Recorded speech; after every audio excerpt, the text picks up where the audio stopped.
Picture, if you will, a nation vast and varied, where the echoes of the past linger in the present.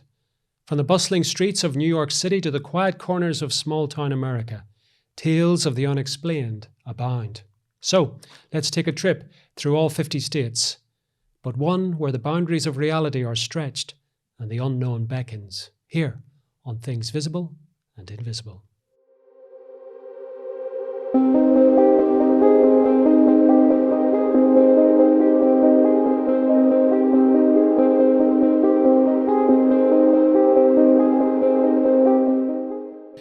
A member of the Horror Writers Association, Michael A. Kozlowski has written a range of books, both fiction and non-fiction, including American Ghost Stories, True Tales from all 50 states, a compilation of real-life ghost encounters in haunted locations across the United States.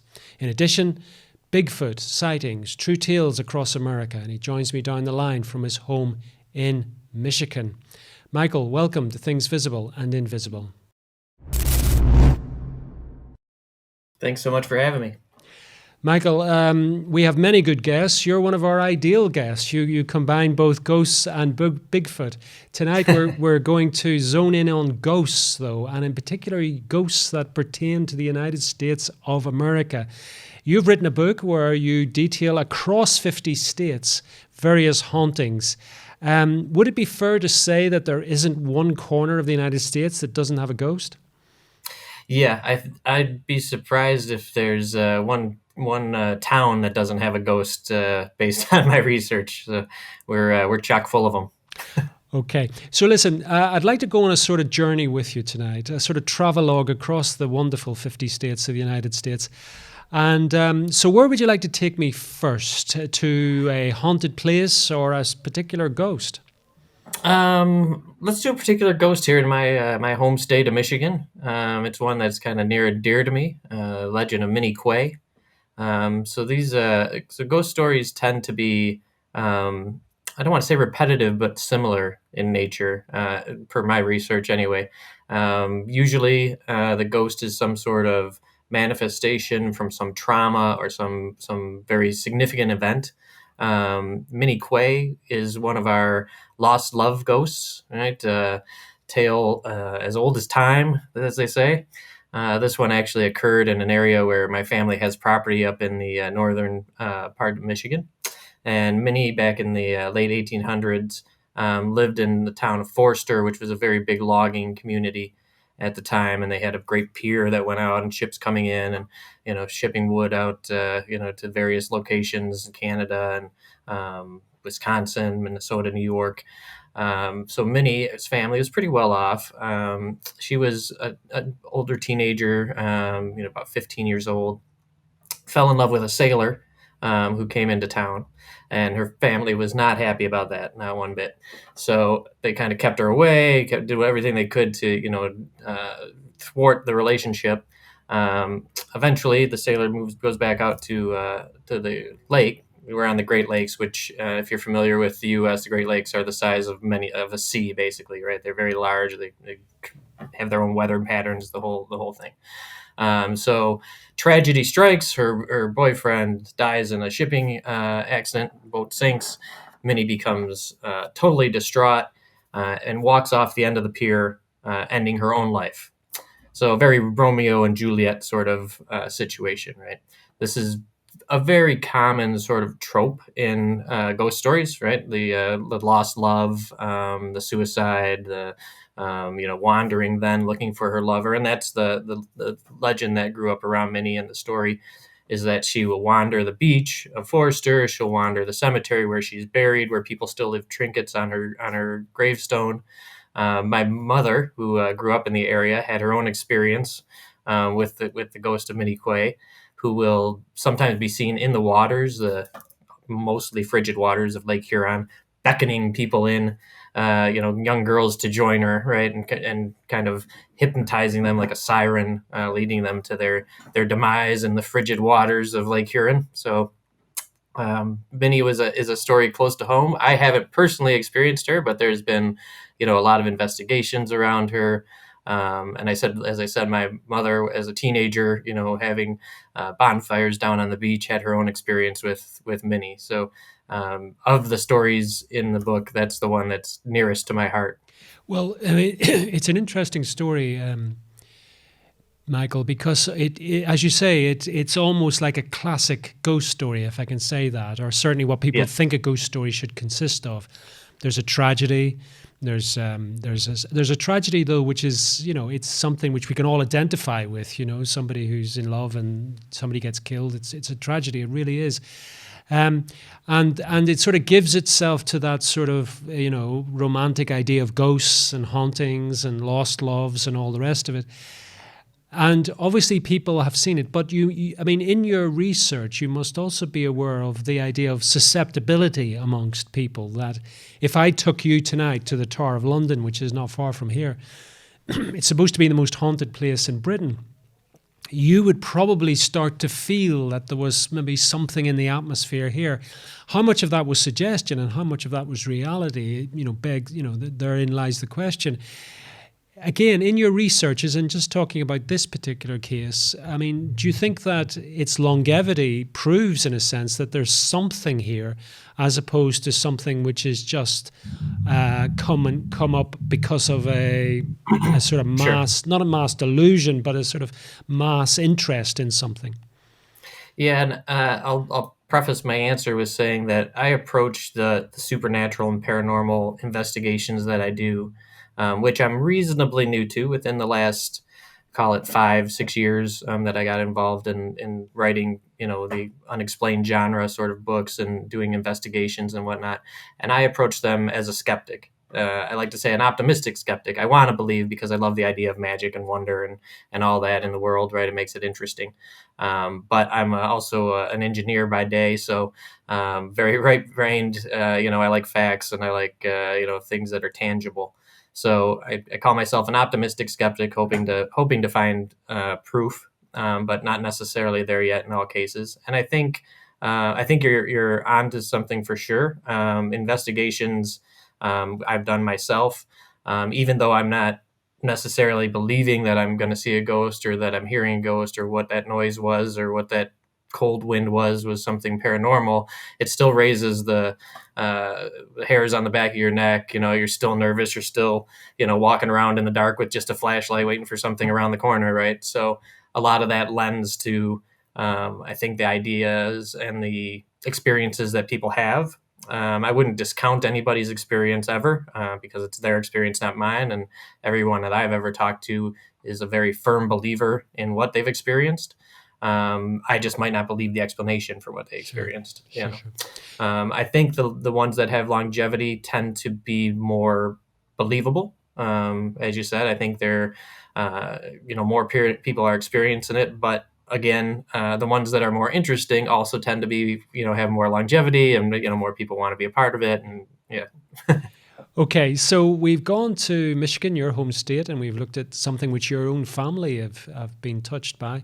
Where do you want to take us next? A famous one, the Birdcage Theater in Arizona.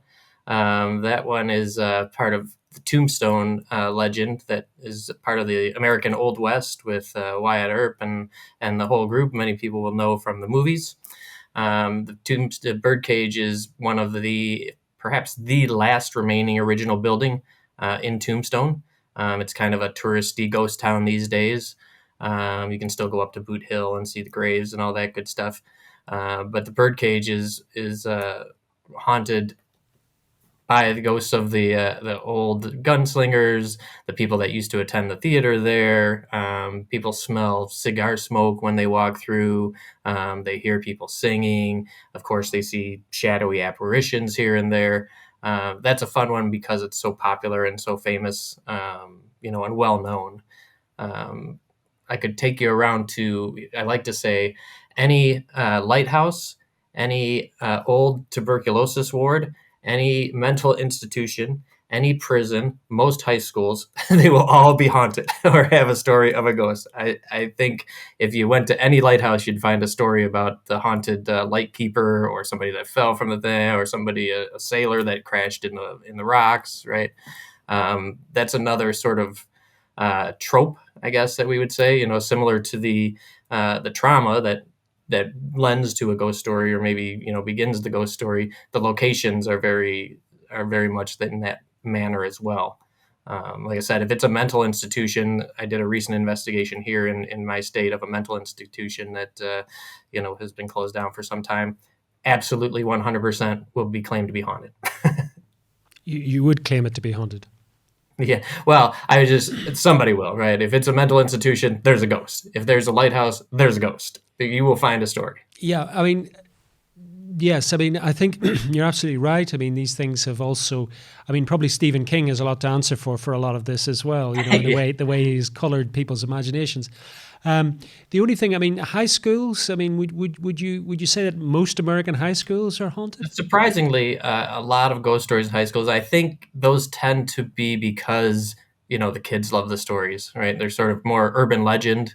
Yeah. Especially recently, you have movies like Scream and things like that. That like you said, you could credit Stephen King for my generation for sure, and our interest in the paranormal. These days, I think it's more the movies and still Stephen King. I mean, they still make movies, but yeah, high schools tend to have a lot of ghost stories. I think it's the large, similar to an institution or a hospital. It's these large kind of cavernous places that have weird sounds and weird echoes, and are not places you normally walk around at night. So they give you kind of a creepy feeling if you're in there when it's abandoned, or nobody's just even in an active school that's going, just nobody's there at nighttime, right? And you're walking around and it's just wrong. So you get weird feelings and that chill up your spine. I suppose. I mean, in Europe, ghosts are often associated with dilapidated castles I was or, gonna say every castle, right? houses and large houses and so forth. Is there a similar kind of location when it comes to this that in your researches across the 50 states that you constantly see? Yes, you've identified some of the more modern things, hospitals and schools and that. But are there certain dwellings, buildings, or institutions across the 50 states that keep coming up in your researches? Again, I'd say like older mental institutions and tuberculosis wards, TB wards were very common in the late 1800s, early 1900s, before we had any treatments, right? So those locations are very common in prisons, which we're very good at in America. We have a lot of those. They tend to, and they fall out of favor and they get rebuilt, or you have newer ones. So you have a lot of abandoned prisons or, refurbished prisons that they tend to harbor ghosts, or at least ghost stories. And then we have we're big fans of the haunted road. I think in almost every state you can find, a stretch of road that's, desolate 2-lane highway, usually, lots of trees on either side, the branches overarching over the top. Sometimes there's an angle that you catch a headlight from some other road that, becomes an orb in the story.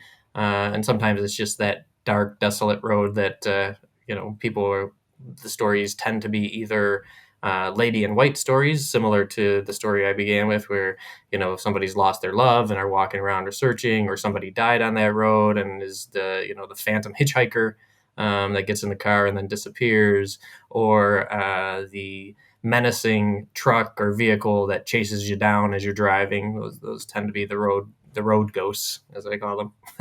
I mean, the sort of commonality that's coming to my mind, Michael, on this is obviously that death seems to be the common component in this. Long stretches of highway, there are probably going to be accidents and there are Sure. fatalities, and there's a certain disturbance there. Similarly, as you say, with TB wards and even mental institutions, people would have died in those institutions. Is that one of the commonalities you've come across, that wherever death seems to be pervasive, that you also have these strange Yeah, phenomena? definitely. Sorry to cut. It's definitely traumatic deaths, right? Or murders. Things. Unsolved deaths. They tend the more horrific, the more unjust that they tend to be, the more often that they seem to result in a ghost. And I think that goes along with what we're used to seeing. The ghost waiting for justice. Trying to bring their murderer to justice, or tell their story, or some unfinished business, looking for a lost lover, that sort of thing. Those are the most common. And I will say, there's a difference in hauntings where you have manifestations and ghosts that are active and that maybe interact with you in some manner, or you interact at least with the space. And then you have what's known more as a residual haunting, which is sort of a what you might see a loop of a video playing, right? And that ghost doesn't know you're there. It's just something imprinted in time, so maybe you see a figure walk across the room and then you see that same figure walk across the room again. And, it's just something that keeps replaying itself. That usually also tends to be something dramatic that caused that, some impactful moment. So, I mean, in your researches, have you come across friendly ghosts? I have. I've come across even very amorous ghosts, ones that, in a hotel in Chicago, in the Congress Hotel, very popular. There's some ghosts there that, will sort of hit on, room guys that are staying in rooms there. And that's been the story, somebody suddenly touching their feet or crawling into bed with them, or and it's this amorous ghost that is haunting the room. And then also some friendly ones that are helpful. Much fewer of those than, I don't know if they're just not as interesting. But yeah, a lot fewer. And I think also because ghosts tend to be, as I said, kind of come from these traumatic and impactful moments. A nice friendly somebody passed away in their sleep moment doesn't tend to be a ghost. Maybe they move on peacefully to whatever is next. And we're coming to the end of this fascinating discussion, Michael, but I have one last question, which is this. In all your researches across these 50 states, what is the ghost story or the ghost haunting which has perhaps been the most disturbing that you've encountered? I think maybe Bobby Mackey's Music World in Kentucky. This is a bar that actually just recently has closed, and I've heard stories they're either redoing the bar or maybe just putting up a new location. But it was a bar that opened in the 70s. And originally, the story goes that it had been a slaughterhouse at one time back in the years. Then it became a brewery, and then there were some people that lived there, and it was like a whiskey distillery. And then it was several clubs, some that were mob related, some that were part of kind of a biker gang club at one time.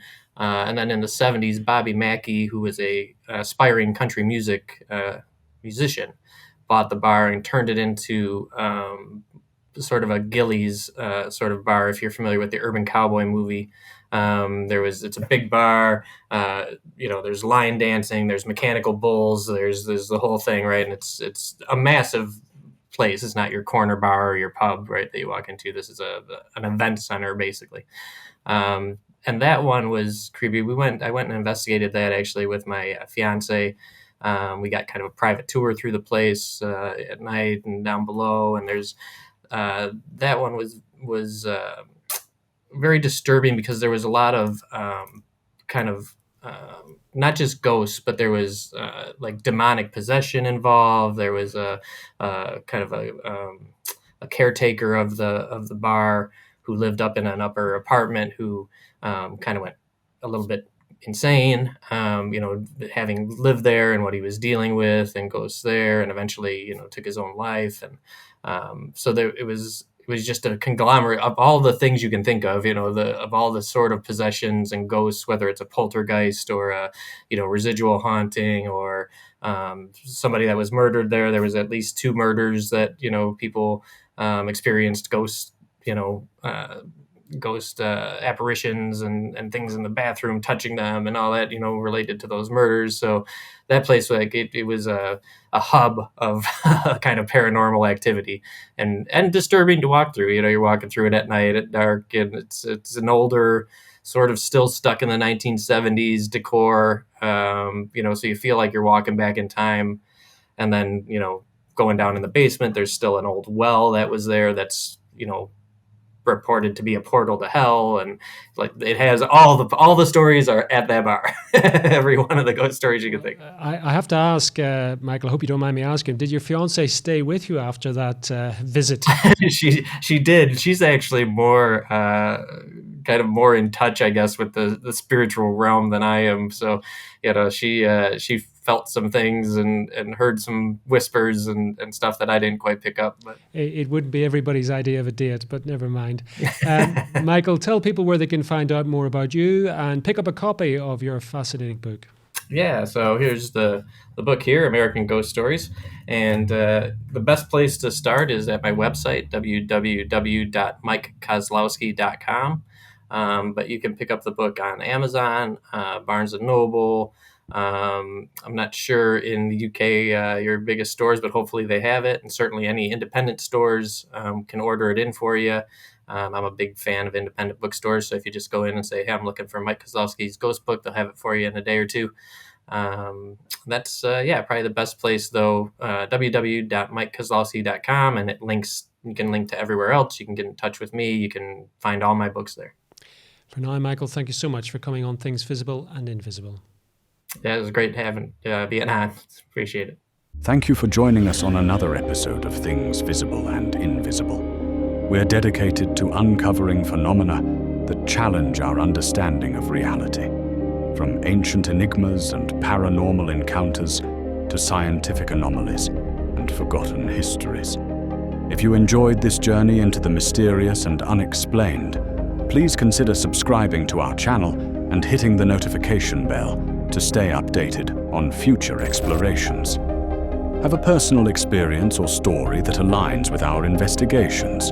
We'd love to hear from you. Visit our website at tvi.show and reach out through our contact form.